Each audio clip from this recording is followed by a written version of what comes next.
Genesis chapter 3. Now the serpent was more subtle than any beast of the field which the Lord God had made. And he said unto the woman, Yea, hath God said, Ye shall not eat of every tree of the garden? And the woman said unto the serpent, We may eat of the fruit of the trees of the garden, but of the fruit of the tree which is in the midst of the garden, God said, Ye shall not eat of it, neither shall ye touch it, lest ye die. And the serpent said unto the woman, Ye shall not surely die. For God doeth know that in the day ye eat thereof, then your eyes shall be opened, and ye shall be as gods, knowing good and evil. And when the woman saw that the tree was good for food, and it was pleasant to the eyes, and a tree to be desired to make one wise, she took of the fruit thereof and did eat, and gave also unto her husband with her, and he did eat. And the eyes of them both were open, and they knew that they were naked. And they sewed fig leaves together, and made themselves aprons. And they heard the voice of the Lord God walking in the garden in the cool of the day. And Adam and his wife hid themselves from the presence of the Lord God amongst the trees of the garden. And the Lord God called unto Adam and said unto him, Where art thou? And he said, I heard thy voice in the garden, and I was afraid, because I was naked, and I hid myself.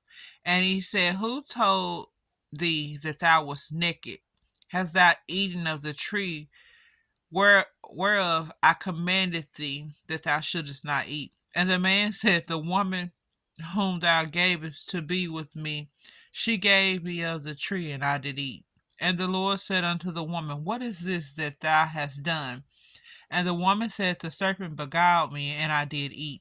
And the Lord God said unto the serpent, Because thou hast done this, thou art cursed above all cattle, and above every beast of the field.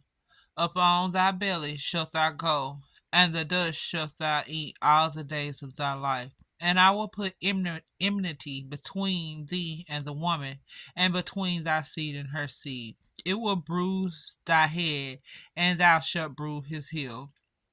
Bruise his heel.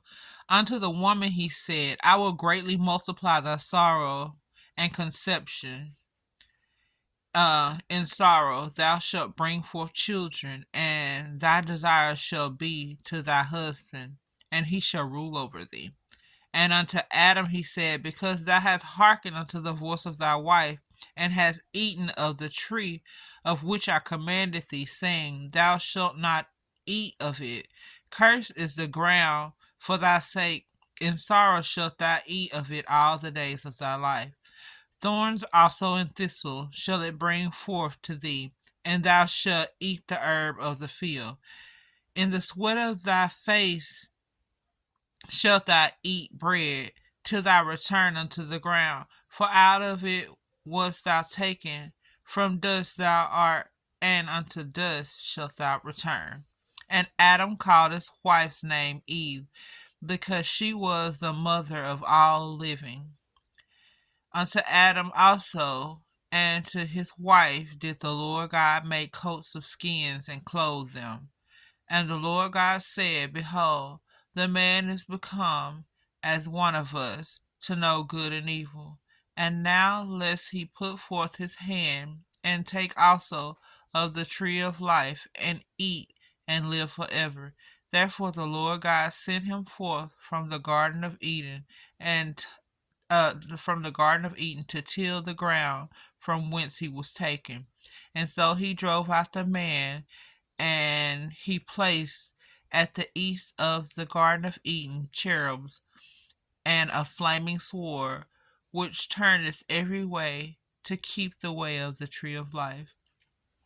May the Lord add a blessing to the reading of Genesis chapter 3, KJV.